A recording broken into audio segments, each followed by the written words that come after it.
Hello there and welcome to the Streamberg Space Stories. I'm glad you found your way here tonight. Maybe you're lying in the dark right now, or maybe you've got the lights turned low and the world outside has gone quiet. Either way, I'm glad you're here. Tonight we're not heading to a distant star or the edge of the observable universe.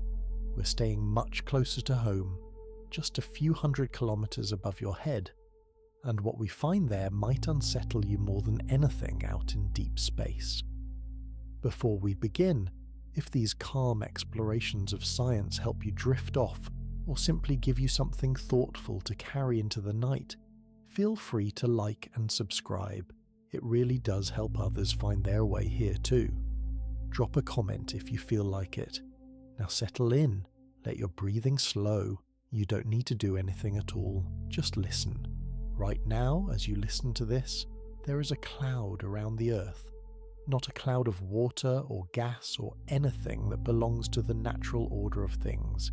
It is a cloud of metal, of shattered machines, of bolts and shards and frozen droplets of rocket fuel, of dead satellites the size of school buses, tumbling end over end through the vacuum, and flecks of paint no larger than a grain of sand, each one travelling at 27,000 kilometers per hour, fast enough to cross an entire continent in 5 minutes, fast enough to turn a speck of debris into a bullet.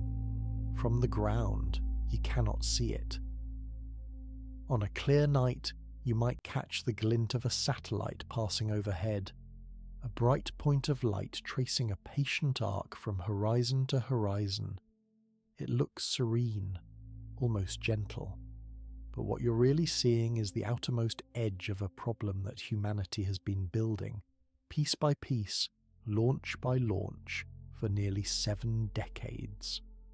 A problem that is now woven into the architecture of modern civilization itself.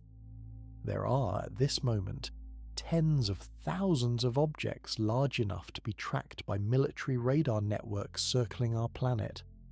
Behind them, invisible to any sensor on Earth, drift millions of smaller fragments. And behind those, a staggering number of particles too small to see, too numerous to count, each one capable of damage far beyond its size. The total mass of it all is heavier than the Eiffel Tower, heavier than 100 fully loaded Boeing 747s, all of it hurtling through the dark in intersecting orbits, at speeds that would make a rifle bullet seem sluggish by comparison. This is the story of how we filled the sky with our ambitions and our refuse in almost equal measure.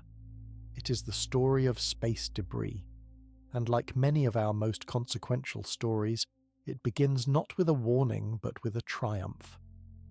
On a cold evening in October of 1957, a metallic sphere no larger than a beach ball was placed atop a modified intercontinental ballistic missile at the Baikonur Cosmodrome in the desert steppe of Kazakhstan. It weighed just 84 kilograms. It had 4 whip-like antennae and a radio transmitter powered by 3 silver-zinc batteries. At exactly 22 minutes and 28 seconds past 7 in the evening, the rocket ignited, and Sputnik 1 rose into the sky, punching through the atmosphere and settling into an elliptical orbit around the Earth. For 21 days, Sputnik circled the planet once every 96 minutes, emitting a steady beep on frequencies that amateur radio operators around the world could pick up with homemade equipment. The sound became iconic, a simple pulse that announced, more clearly than any diplomatic communique, that the balance of power between the world's 2 superpowers had fundamentally shifted. Then the batteries died and the beeping stopped.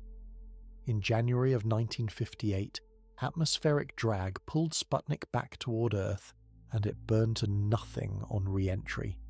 Sputnik left no debris, but it left something far more consequential, an imperative. Sputnik was not just a satellite, it was a provocation. Within months, the United States launched Explorer 1 and the space race driven by Cold War rivalry, national prestige, and the ever-present shadow of nuclear annihilation had begun. Over the next decade, satellites multiplied. Spy satellites peered down at missile silos. Communication satellites relayed telephone calls across oceans. Weather satellites watched hurricanes form. Each one rode atop a rocket, and each rocket left something behind in orbit. A spent upper stage here, a payload adapter there, a handful of bolts, a discarded shroud. The debris accumulated in ways both mundane and spectacular. In the 1960s, a variant of the American Delta upper stage used to deliver satellites into orbit was discovered to be prone to in-orbit explosions. Residual fuel, left sloshing in tanks after the engine shut down, would slowly degrade the stage's internal seals. Months or years after launch, the fuel components would mix and ignite, blowing the stage apart and scattering dozens or hundreds of fragments across the orbital environment. The problem was eventually solved by introducing depletion burns, deliberately exhausting remaining fuel after a mission was complete. But stages launched before, that fix continued to explode for years afterward, one as late as 1991, 16 years after its launch, demonstrating just how patiently stored energy can wait in the vacuum. Nobody thought much about any of it. Space was vast, unimaginably vast. The idea that human activity could meaningfully pollute an environment that large seemed absurd. Engineers focused on getting things up. What happened to the hardware afterward was, in the most literal sense, somebody else's problem, or nobody's. The Cold War also saw the first deliberate creation of space debris through weapons testing. Throughout the 1960s and 70s, both the United States and the Soviet Union tested anti-satellite weapons, in some cases destroying target satellites and scattering fragments across populated orbital regions. The North American Aerospace Defense Command tracked what it could, but the full extent of the debris generated by these early tests was not understood for years.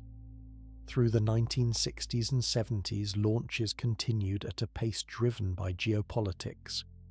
The United States and the Soviet Union together accounted for the overwhelming majority of orbital activity. Each new mission left traces, and those traces did not go away. In the vacuum of space, there is no wind, no rain, no tide to sweep things clean. An object placed in orbit at 800 kilometers altitude will remain there for centuries. At 1,000 kilometers, it could persist for millennia. The sky was not cleaning itself, it was accumulating. Then something shifted. The end of the Cold War did not end the space age, it transformed it. Slowly at first, and then with gathering momentum, space became a place not just for governments and their militaries, but for commerce, for profit, for the machinery of ordinary life. The transition from exploration to infrastructure was perhaps the most important change in the history of spaceflight, and it happened so gradually that most people never noticed.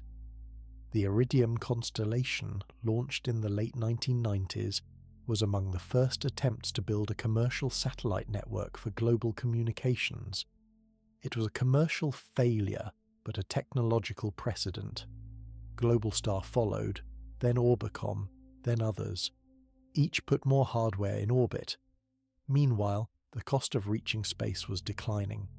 Innovations in rocket design, manufacturing and reuse, most notably by SpaceX with its Falcon 9 booster, which can fly, land, and fly again, reduced the price of putting a kilogram into low Earth orbit from tens of thousands of dollars to a few thousand.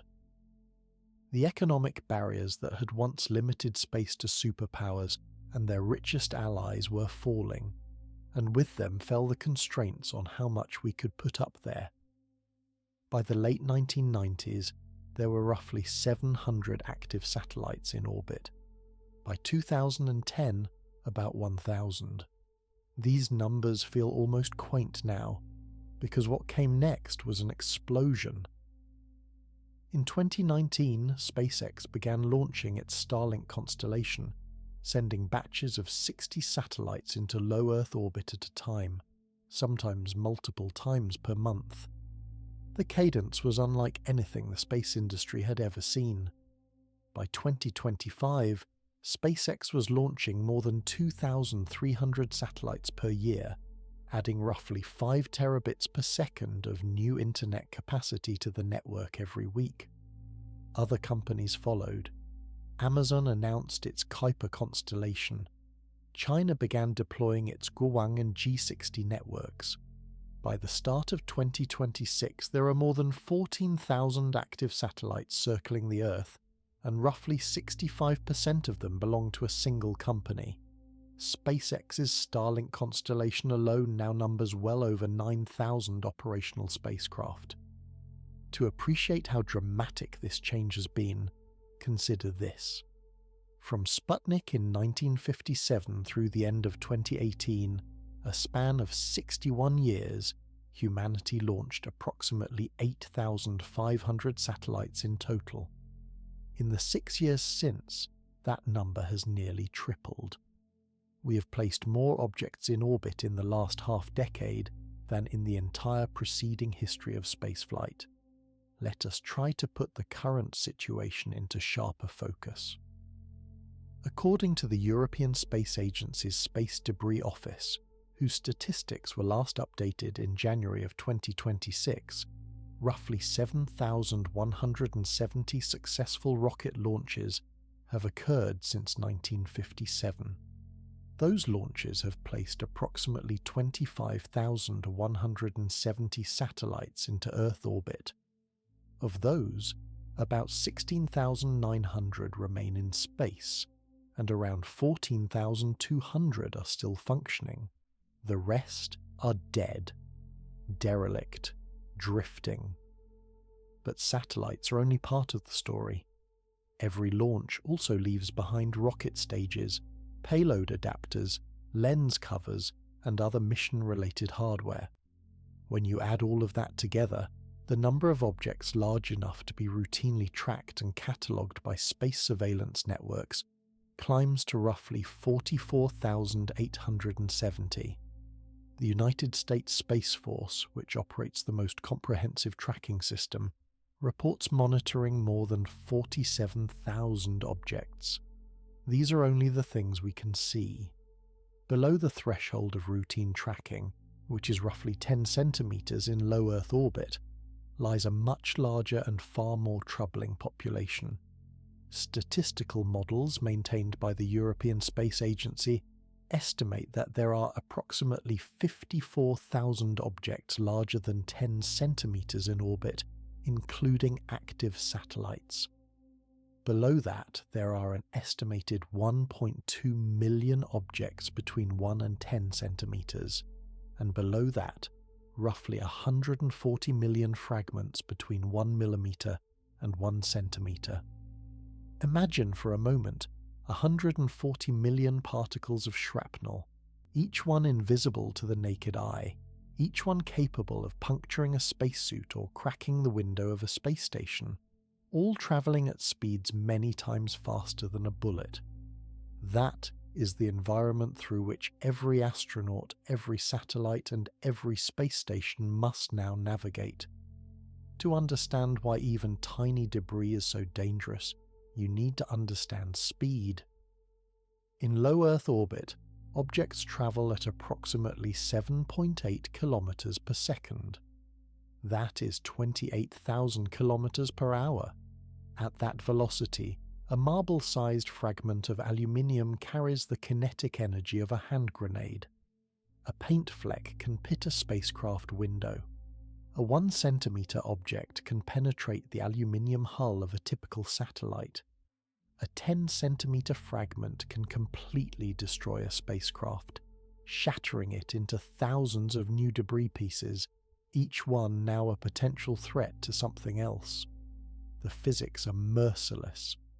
when two objects collide in orbit, they often do so at relative velocities of 10 to 15 kilometers per second, because many orbital paths cross at steep angles. At such speeds, no known structural material can survive intact. The collision does not dent, it does not crack, it vaporizes. What remains is a rapidly expanding cloud of fragments, each on its own trajectory, each now an independent threat. And the total mass of everything in orbit is growing. NASA's Orbital Debris Program Office reported in 2025 that the total mass of artificial objects in Earth orbit approaches 14,000 metric tons. Roughly 71% of that mass is in the form of spacecraft, both active and dead. Another 26% consists of rocket bodies, the massive cylindrical stages that are typically the heaviest single objects left behind after a launch. The remaining 3% is fragmentation debris, mission-related objects, and other miscellaneous hardware. More than half of all this mass is concentrated in low Earth orbit, the very region where human activity is densest and collision speeds are highest. Perhaps the most chilling statistic, however, is not about what is in orbit now, it is about what is being added. In 2024 alone, several major fragmentation events occurred, adding more than 3,000 newly tracked objects to the catalogue in a single year. Intact satellites and rocket stages are now re-entering Earth's atmosphere on average more than 3 times per day. The space environment is churning.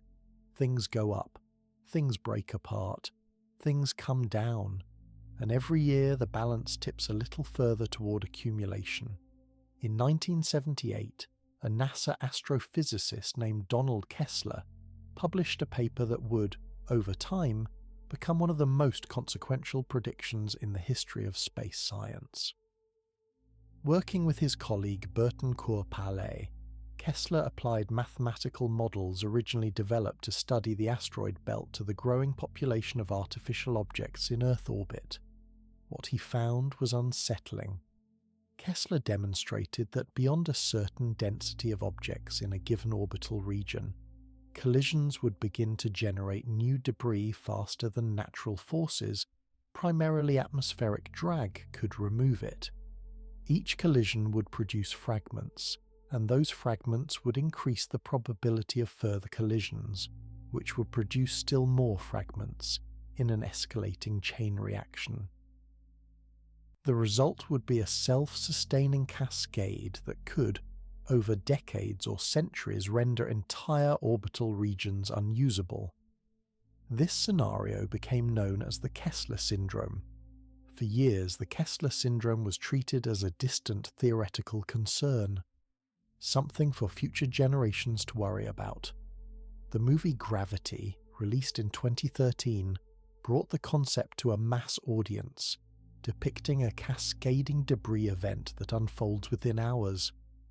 In reality, as Kessler himself has been careful to note, a real cascade would play out over years or decades. It would not look like a disaster movie. It would look like a slow, steady increase in background risk, punctuated by occasional bursts of new debris, each one making the next collision a little more likely, the next avoidance maneuver a little more urgent, the next insurance premium a little higher. By the time the problem became undeniable, it would already be deeply entrenched. Kessler himself, in a 2009 retrospective, concluded that modelling results already indicated the debris environment had become unstable. The cascade, he suggested, was not a future event. It was a process that had already begun, though it would unfold over timescales measured in decades and centuries, not minutes or hours. As he wrote, the cascade process can be more accurately thought of as continuous and as already started, where each collision or explosion in orbit slowly results in an increase in the frequency of future collisions. The risk is not evenly distributed. Certain altitude bands are far more congested than others. The region between 700 and 1,000 kilometers above Earth's surface is particularly dense, home to a vast population of active Earth observation satellites, dead spacecraft, and the debris clouds from two of the worst fragmentation events in history. It is in these crowded corridors that the danger of cascading collisions is most acute. The consequences of a Kessler-type cascade would extend far beyond the space industry. Modern civilization has become profoundly dependent on satellites. GPS navigation, which underpins everything from airline routing to agricultural precision, to the timing signals that synchronize global financial transactions, relies on a constellation of satellites in medium Earth orbit. Weather forecasting depends on orbiting instruments that can see storms forming across entire ocean basins. Broadband internet, especially in remote regions, increasingly flows through low Earth orbit constellations. Military surveillance, disaster response coordination, and scientific research all require reliable access to space. If significant portions of low Earth orbit became impassable, the effects on the ground would be felt by billions of people who have never once looked up and thought about satellites. The natural accumulation of debris through launches and aging hardware is concerning enough. But on 3 occasions in recent history, nations have deliberately and dramatically worsened the problem. On the 11th of January 2007, China conducted an anti-satellite weapons test, launching a kinetic kill vehicle that struck its own defunct Fengyun 1C weather satellite at an altitude of 865 kilometers. The impact, at a closing velocity of 8 kilometers per second, completely shattered the satellite and created the largest single debris event in the history of spaceflight. More than 3,400 trackable fragments were catalogued, along with an estimated 35,000 smaller pieces down to 1 centimeter. Because of the high altitude, the vast majority of these fragments will remain in orbit for decades, some for centuries. Much of this debris is still there today, nearly 2 decades later, drifting through one of the most heavily used regions of low Earth orbit.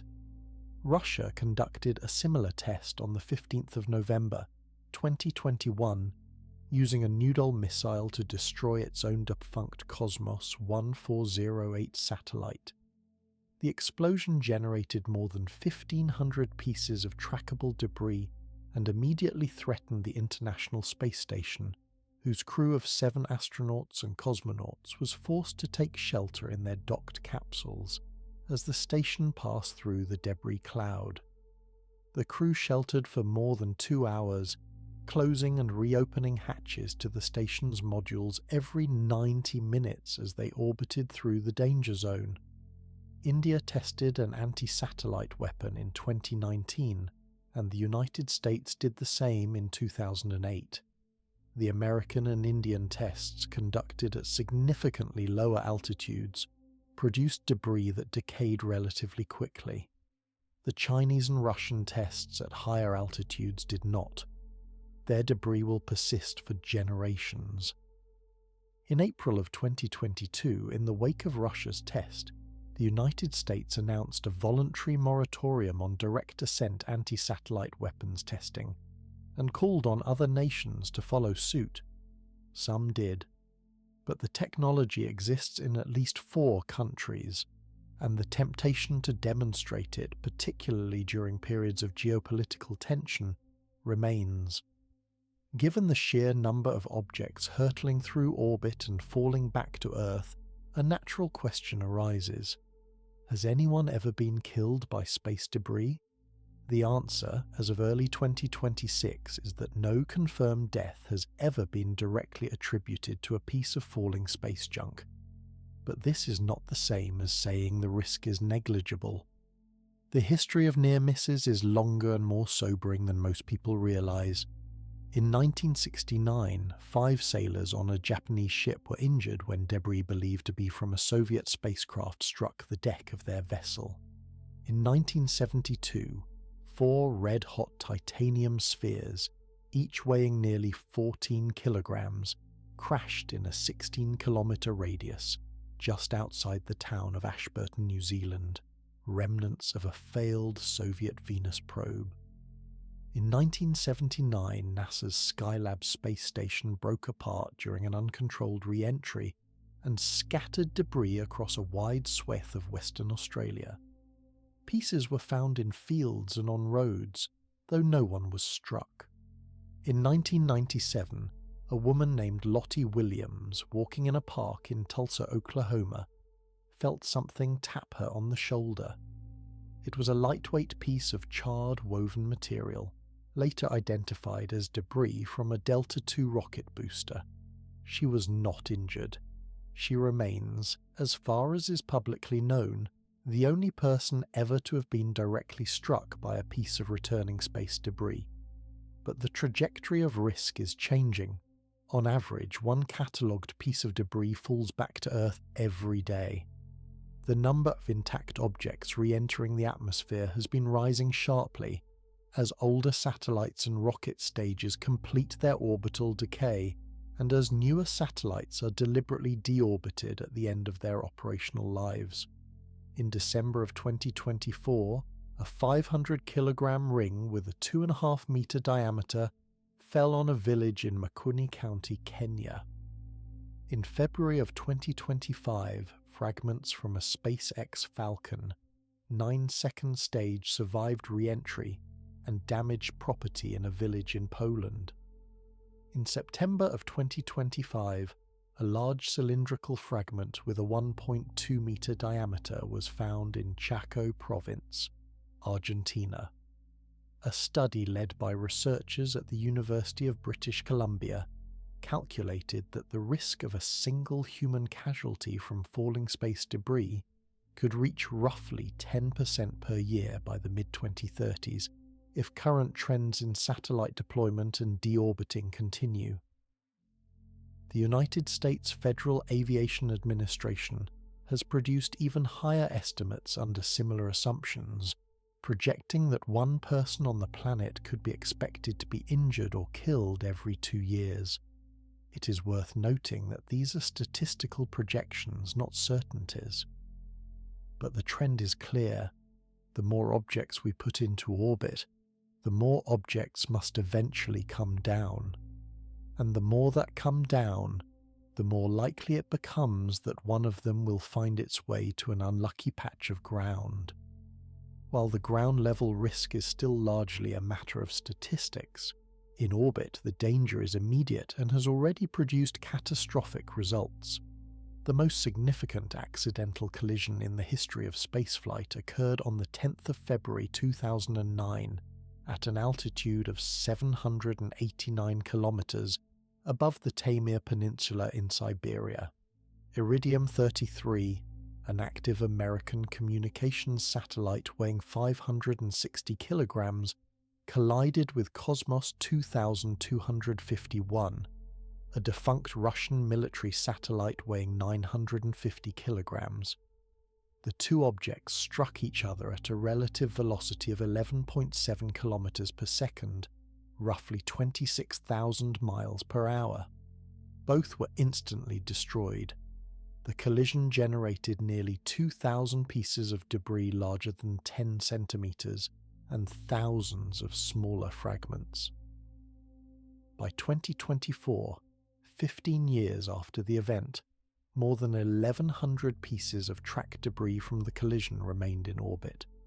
Some will persist for centuries.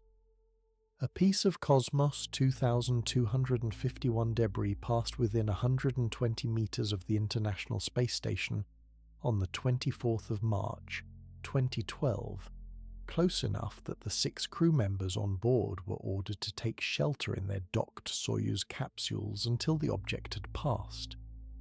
In 2013, a fragment from the Chinese Fengyun 1C debris cloud struck a small Russian satellite called Blitz, knocking it from its original orientation and sending it into a rapid spin.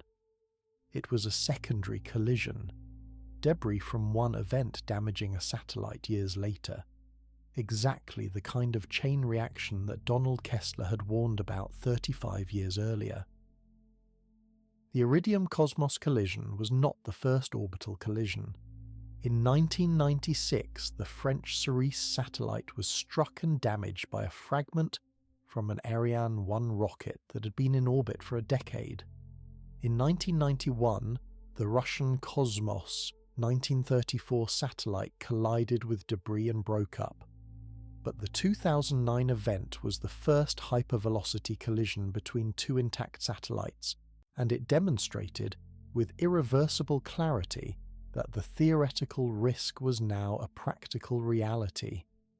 As one NASA debris scientist put it, it was the opening move of the Kessler syndrome.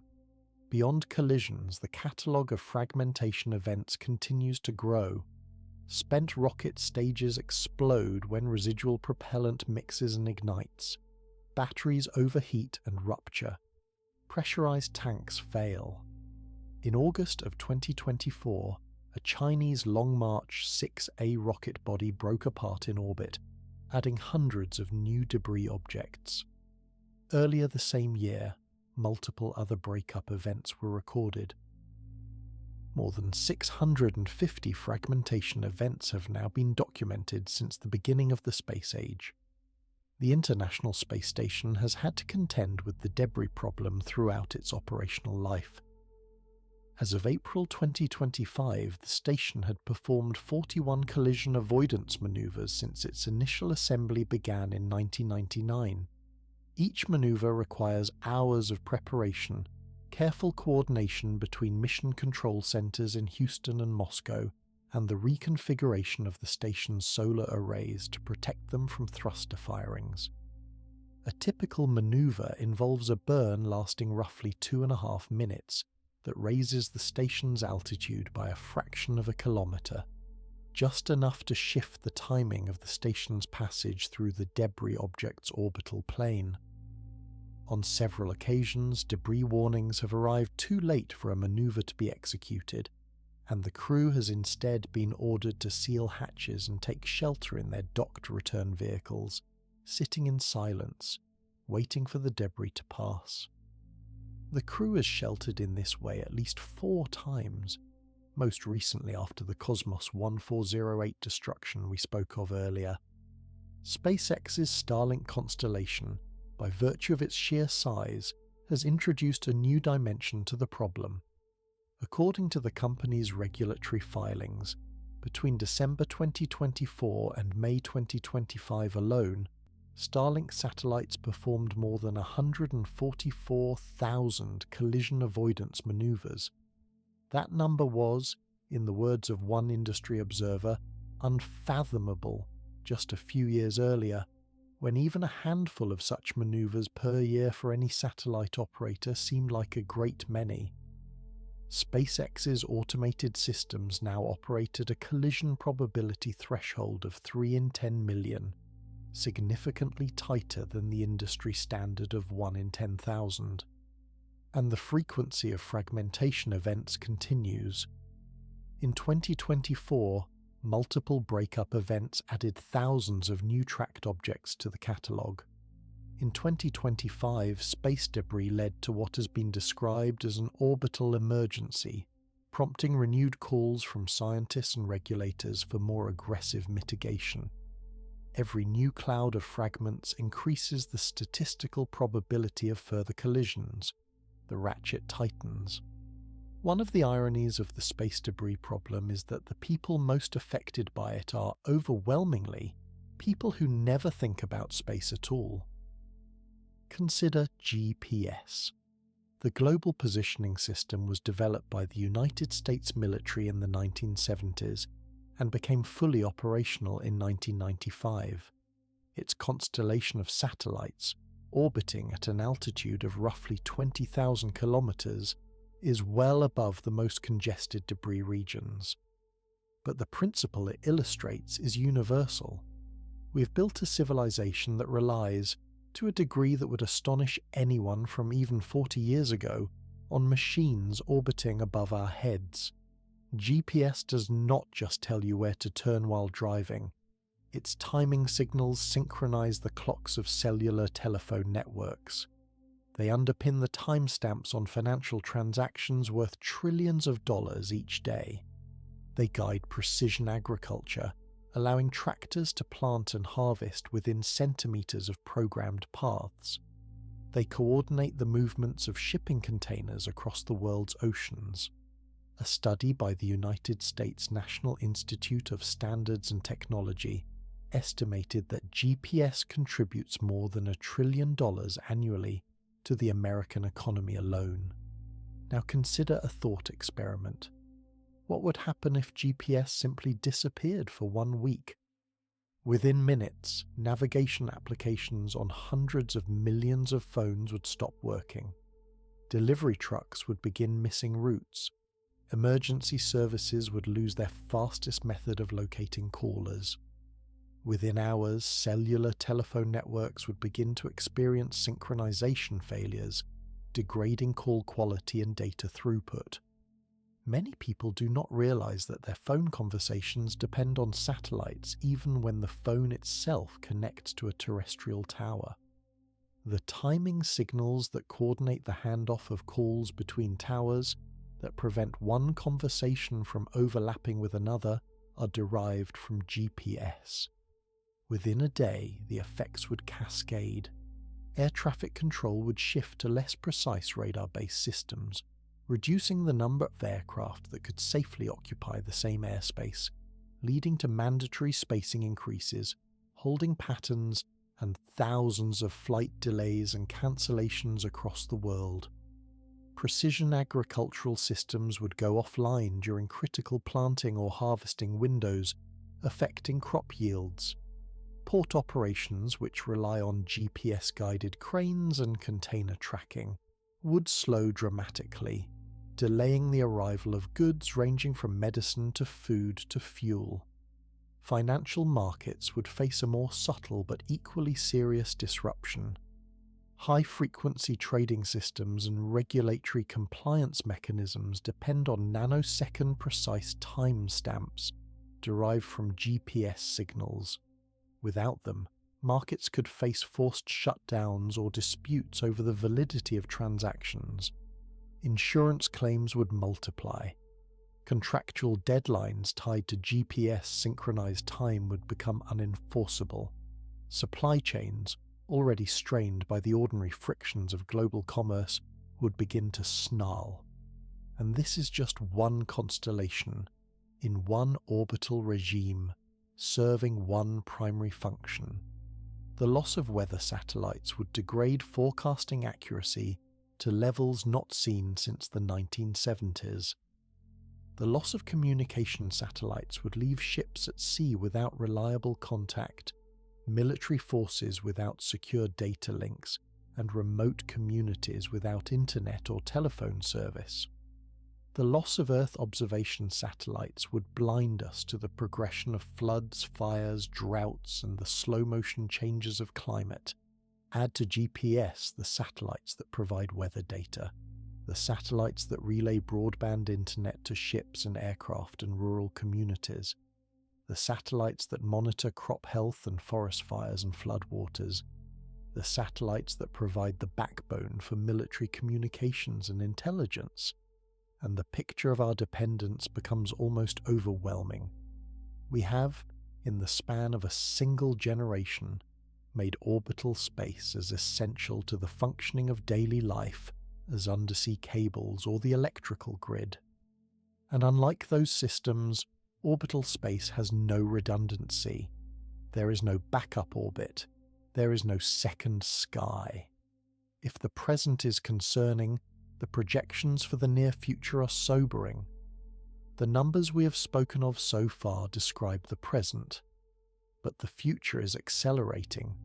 SpaceX has regulatory approval to expand Starlink to as many as 42,000 satellites and has recently indicated ambitions reaching 50,000. Amazon's Kuiper constellation plans to deploy more than 3,000.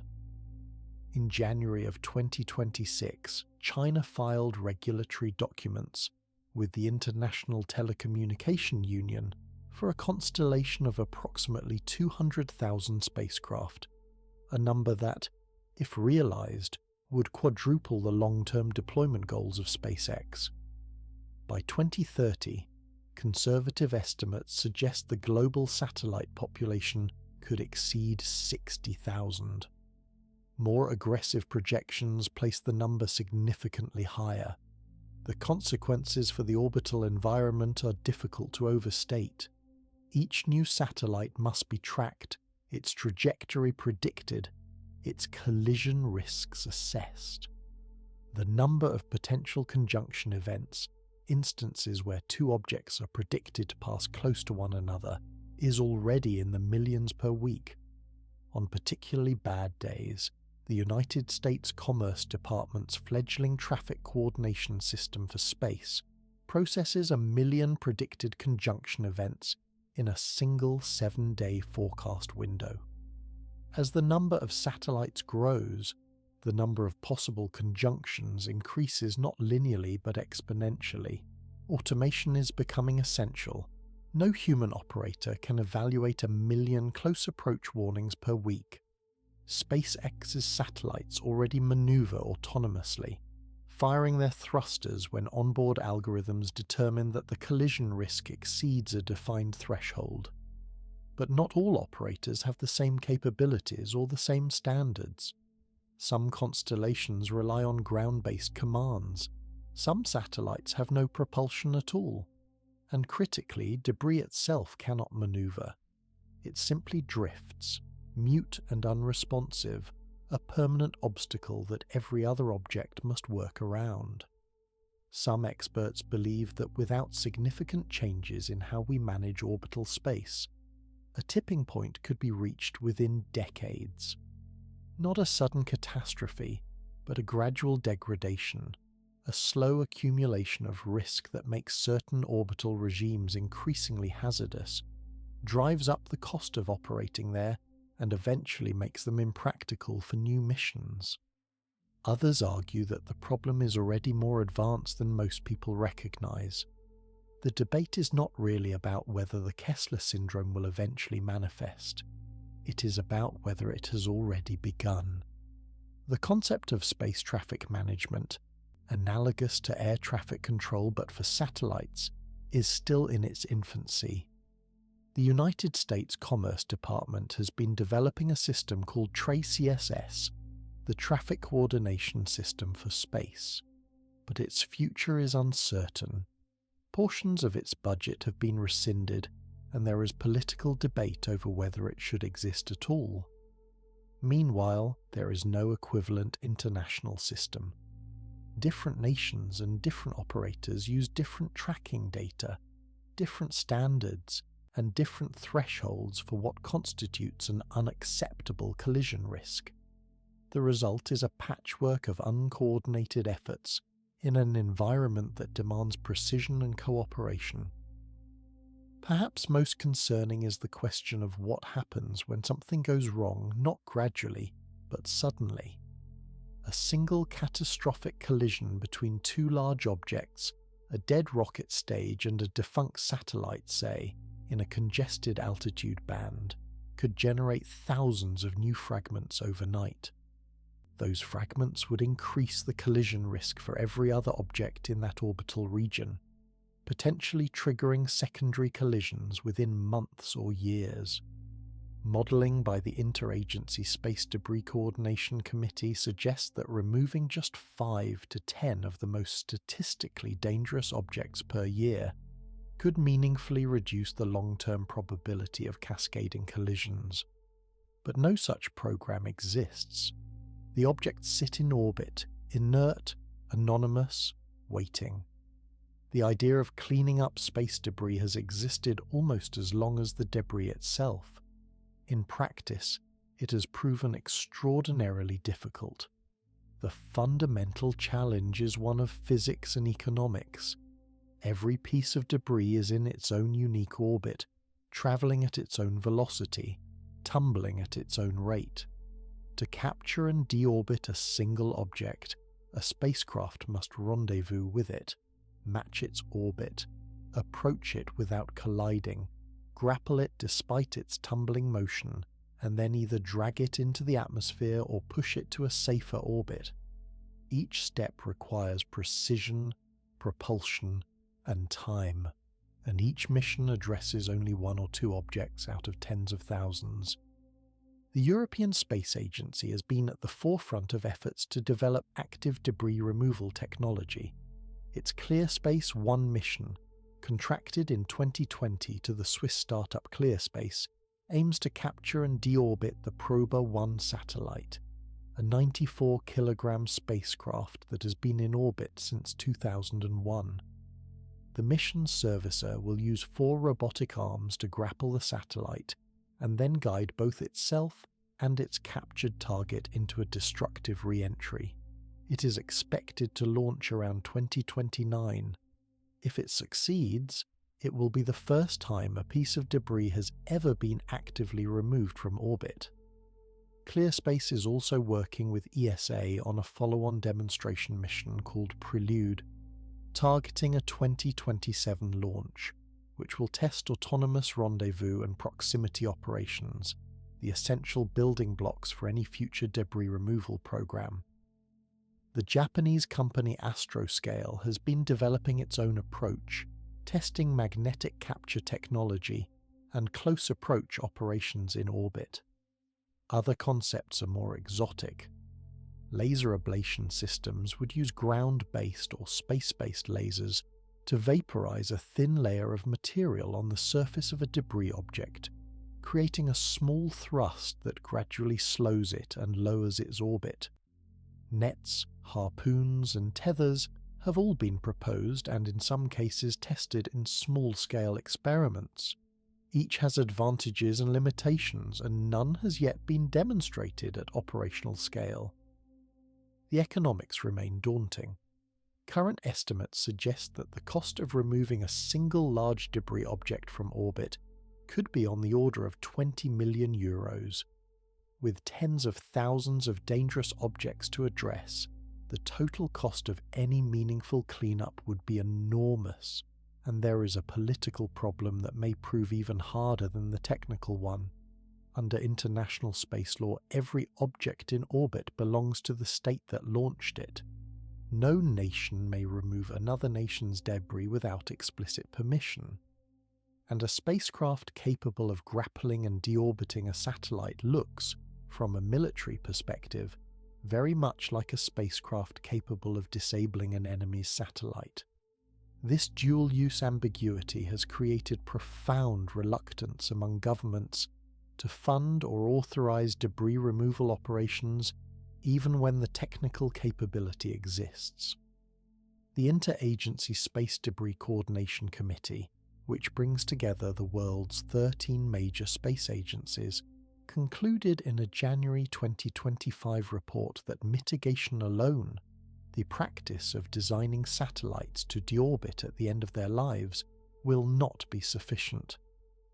Active remediation, the physical removal of existing debris, is necessary, but the gap between acknowledging the need and actually doing it remains vast. Consider Envisat, the European Space Agency's 8-ton Earth observation satellite, which was the largest such spacecraft ever built when it launched in 2002. In April of 2012, contact with Envisat was lost. It became, overnight, one of the most dangerous objects in low Earth orbit. Flying at an altitude where debris is densest and atmospheric drag is negligible, Envisat will remain in orbit for an estimated 150 years.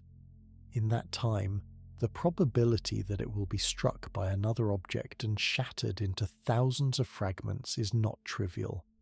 As Donald Kessler himself observed, Envisat could easily become a major debris contributor from a collision with debris as small as 10 kilograms. An analysis of the 50 most statistically concerning debris objects in low Earth orbit found that the top 20 were all Zenit 2 upper stages, massive cylindrical rocket bodies that make up roughly 20% of the total mass of launch debris in that region. These are the objects that debris removal advocates most urgently want to see addressed. They are large, they are inert, they cannot maneuver, and each one represents a potential source of hundreds or thousands of new fragments. Removing even 5 or 10 of them per year could, according to modelling, significantly reduce the probability of a cascading debris event.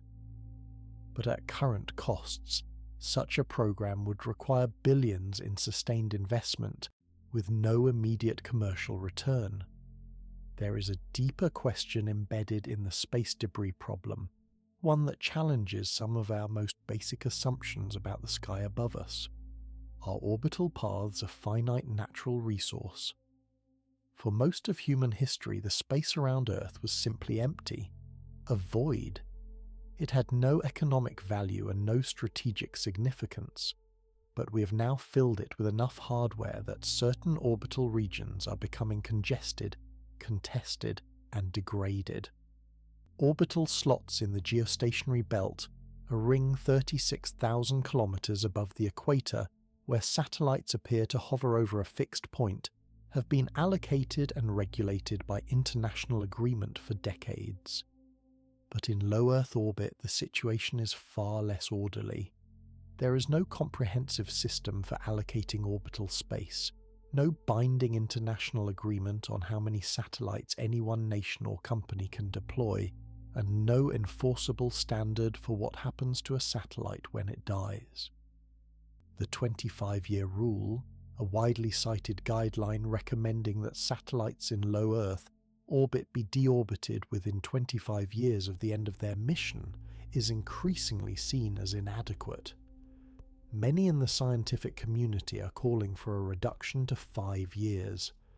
The United States Federal Communications Commission adopted a 5-year rule for new satellites in 2022, but enforcement remains a challenge, and the rule does not apply retroactively to the thousands of objects already in orbit. The question of whether humanity could make Earth orbit effectively unusable is no longer hypothetical. Models suggest that if the current accumulation rate continues unchecked, certain altitude bands could become so dense with debris that the collision risk for any object passing through them would become unacceptable. This would not mean that space is physically blocked, in the way a highway might be blocked by an accident. It would mean that the probability of losing a spacecraft during transit through those regions would exceed the threshold that insurers, operators, and governments are willing to accept. The road would still exist, but no one would dare drive on it. There is another dimension to this problem, one that looks not upward but downward. When satellites and debris re-enter the atmosphere, they burn, and when they burn, they leave something behind. Scientists have only recently begun to understand the atmospheric consequences of the increasing volume of re-entering spacecraft. When a satellite plunges back into the atmosphere at orbital velocity, the extreme heat causes it to break apart and ablate, shedding its mass as a fine mist of metal particles and chemical vapours.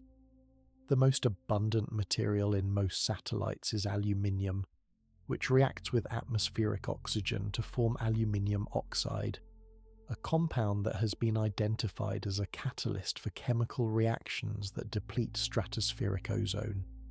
In 2022, researchers estimated that re-entering satellites had increased the amount of aluminium in the stratosphere by nearly 30% above natural levels. A study published in the journal Geophysical Research Letters found that a typical 250 kilogram satellite generates roughly 30 kilograms of aluminium oxide nanoparticles during re-entry. In 2023, American scientists discovered particles containing aluminium, lithium, and other metals of clearly artificial origin in stratospheric aerosol samples. These particles had come from burning spacecraft. A 2025 study by NOAA and the University of Colorado warned that if the number of satellites in low Earth orbit exceeds 60,000, a plausible scenario by 2040, the annual mass of aluminium oxide deposited in the upper atmosphere could rival the total mass of dust from naturally occurring meteors. Their modelling suggested this could alter polar vortex wind speeds, raise temperatures in the mesosphere by as much as 1.5 degrees Celsius, and affect the behaviour of the ozone layer. The irony is sharp. The Montreal Protocol, signed in 1987, successfully regulated the chlorofluorocarbons that were destroying the ozone layer, and the ozone hole over Antarctica has been slowly recovering. Full recovery is not expected until approximately 2066, an 80-year effort to restore what was damaged in just a few decades. Yet now, a new and entirely unanticipated source of ozone-depleting chemicals is increasing year by year, introduced not by refrigerators or aerosol cans, but by the deliberate incineration of spacecraft in the upper atmosphere. The very act we perform to prevent space debris, controlled deorbiting, creates a different kind of pollution. We solve one problem by, perhaps, creating another. Researchers have estimated that by 2033, approximately 3,500 tons of aerosols could be added to the atmosphere each year from satellite and rocket stage re-entries alone. And the process does not end with aluminium. Satellites contain copper, titanium, lithium, niobium, and dozens of other materials, some of which could catalyze chemical reactions that are not yet well understood. The extreme temperatures of re-entry also produce nitrogen oxides from the compression of atmospheric nitrogen, another family of chemicals known to damage ozone. Currently, roughly half the ozone depletion attributable to spaceflight activities comes from these nitrogen oxides. The science is young. The first comprehensive inventory of the elements released by satellite burnup was published only in 2025.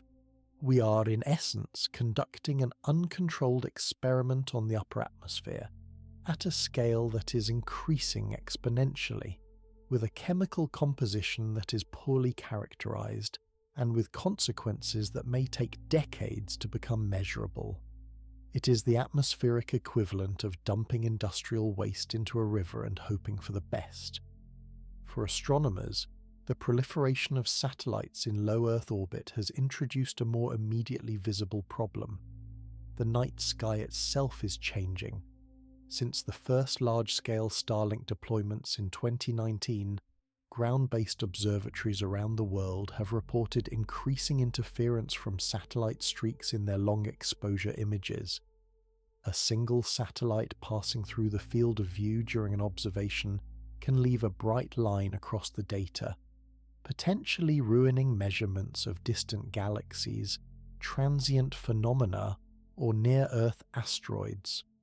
For large survey telescopes such as the Vera C. Rubin Observatory, under construction in Chile, which will repeatedly image the entire visible sky to catalogue billions of objects, the interference from satellite constellations could affect up to 40% of images taken at dawn and dusk. As the number of satellites in orbit has grown, the frequency of these interruptions has increased dramatically. SpaceX has attempted to mitigate the issue by applying darkened coatings to newer Starlink satellites to reduce their reflectivity. The results have been mixed.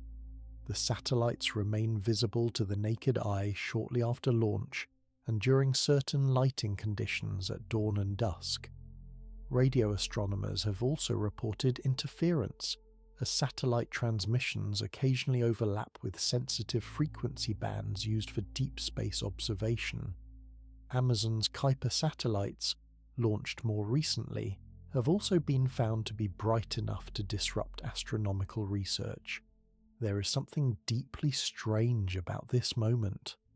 For the first time in the history of our species, the night sky is being altered not by natural phenomena, but by the decisions of corporations and government agencies. The constellations that have guided sailors and inspired poets for millennia are being overlaid with a moving grid of artificial lights. The change is already visible to anyone who watches the sky for more than a few minutes on a clear night. For as long as our species has existed, the night sky has been a commons, shared by everyone, owned by no one. It has inspired religions, guided navigation, grounded calendars, and stirred the imaginations of poets and scientists alike. The question of whether commercial satellite operators have the right to alter that sky and whether the rest of humanity has a say in the matter is one that has not yet been resolved.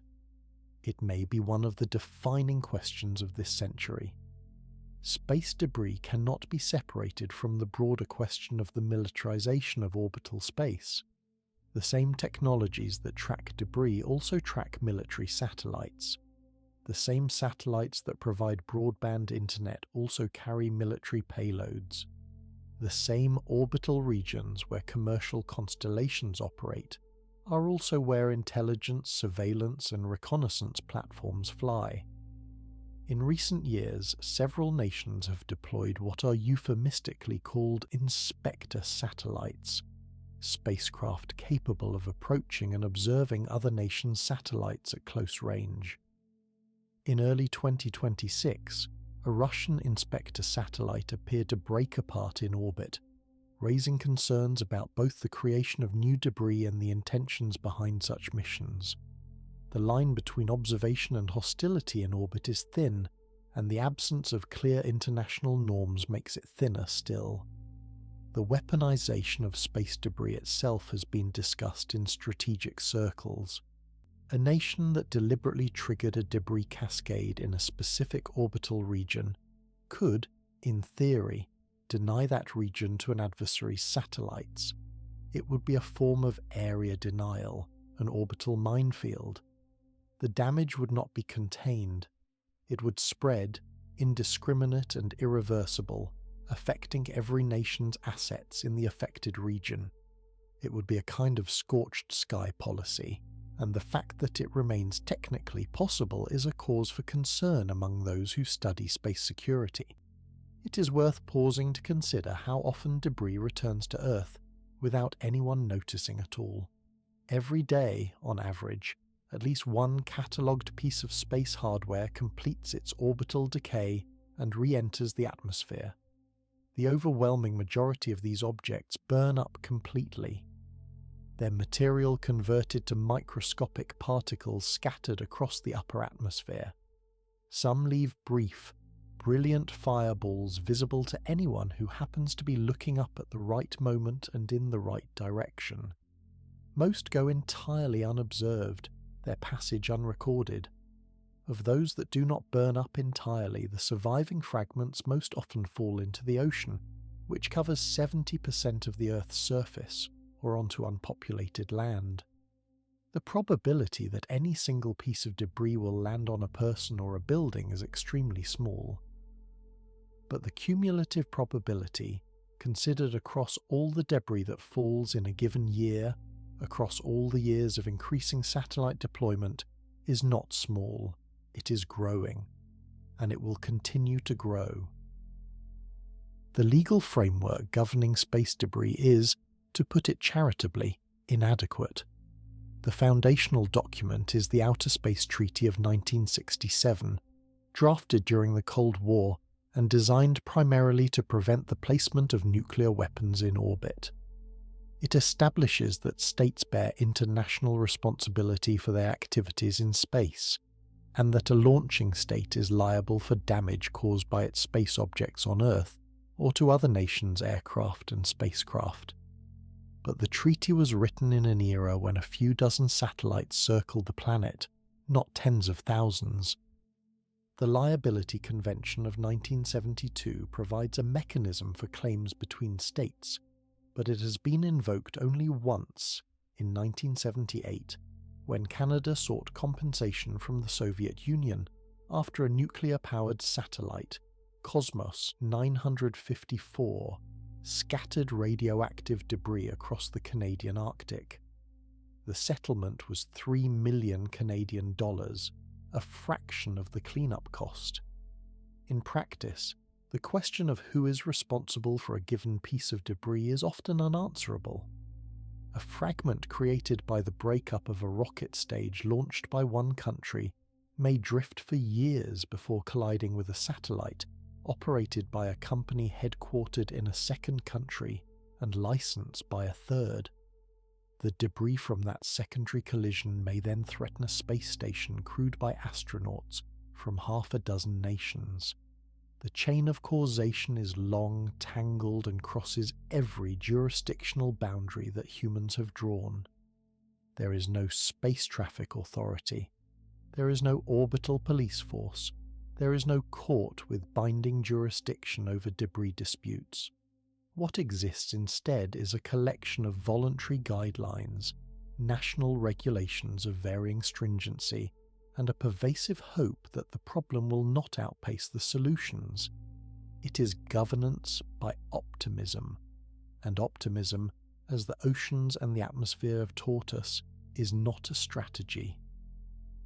There is a pattern in the way humanity relates to the environments it inhabits. It is a pattern so consistent that it might reasonably be called a law of human behavior. We discover a new resource, a new frontier, a new domain. We exploit it. We fill it with our industry and our ambition. And then, only after the damage has become undeniable, do we begin to reckon with what we have done. We did it with the oceans. For centuries we treated the sea as inexhaustible, a bottomless receptacle for our waste and an infinite source of life. We fished it to depletion. We filled it with plastic. We acidified its waters with the exhaust of our industry. By the time we began to understand the scale of what we had done, the damage was measured in extinctions and dead zones. We did it with the atmosphere. We burned coal and oil for 200 years without a thought for where the carbon was going. When scientists first measured the rising concentration of carbon dioxide in the 1950s, it was treated as a curiosity, an interesting data point. It took decades for the reality of climate change to penetrate the public consciousness, and decades more for any meaningful action to begin. The consequences will unfold for centuries. And now we're doing it with space. We have filled the region around our own planet with our machines and our refuse, and we're only now beginning to comprehend the implications. The parallels are uncomfortable. The same institutional inertia, the same prioritization of short-term gain over long-term stewardship, the same faith that the environment is large enough to absorb whatever we throw at it. All of these patterns are repeating, 800 kilometers above our heads. But there is a crucial difference. The ocean can heal, given time. Carbon can be absorbed, given centuries. But a debris cascade in orbit, once begun, feeds on itself. There is no wind to scatter it. There is no tide to wash it away. There is no ecosystem to break it down. What we put in orbit stays in orbit for years or decades or centuries depending on altitude, and the damage it causes generates more of itself. Space debris is, in this sense, unique among the environmental problems humanity has created. It is the one that, left unchecked, is most capable of making itself irreversible. The global space economy is now valued at nearly $2 trillion. It supports industries that employ millions, provides services that billions rely upon, and generates knowledge that advances our understanding of the universe. It is not something we can simply walk away from. We cannot stop launching satellites any more than we can stop building roads or laying cables. The question is not whether to use space, but how to use it wisely. How to balance the extraordinary benefits of orbital infrastructure against the equally extraordinary risks of orbital pollution. And yet, for all the seriousness of the problem, there is something almost poignant about it. We went to space because we were curious, because we dreamed, because we wanted to see what was out there, beyond the blue, beyond the horizon, beyond everything we had ever known. And in pursuing that dream, we have begun to build a cage around ourselves. Not a cage of bars or walls, but of shrapnel, of broken dreams turned to broken metal, circling and circling and circling. The question is not whether the problem is real. It is. The question is not whether solutions exist. They do, in theory, in prototype, in the early stages of demonstration. The question is whether we will act in time, whether we will choose to be stewards rather than consumers, whether we'll see the sky not as a void to be filled but as a commons to be preserved. Because the sky is not empty. It has not been empty for a long time. And what we do with it now, in this generation, in the next 10 or 20 years, will determine whether our children and their children can still reach the stars, or whether, in reaching for them, we built a wall of our own making and sealed ourselves in. We have been told since the dawn of the space age that space is the final frontier, that it represents infinite possibility, boundless expansion, a future without limits. But what we have learned in the 7 decades since a small metal sphere first circled the Earth is that even the infinite can be spoiled by the careless, that even a frontier this vast has boundaries, though they are measured not in fences or walls, but in probability curves and collision rates, that the sky, for all its apparent emptiness, is a place with rules we did not write and consequences we're only beginning to understand. The solutions are known. Deorbit satellites responsibly. Remove the most dangerous debris. Establish binding international regulations. Invest in tracking and coordination. Limit the number of objects in critical orbital bands. Share data across borders. Treat orbit as a commons, not a free-for-all. None of these steps are technically impossible.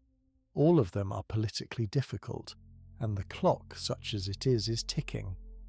Not with the urgency of a bomb about to explode, but with the slow, inexorable patience of a process that, once begun, may not be stopped. That is the question that hangs above us, silent, invisible, travelling at 27,000 kilometers per hour.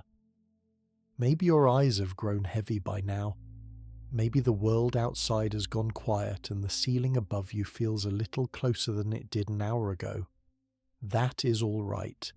The shell is not a problem you need to solve tonight, but the next time you step outside on a clear evening and catch the slow, silent glint of a satellite crossing the sky, you will know what else is up there, and you will know that it matters.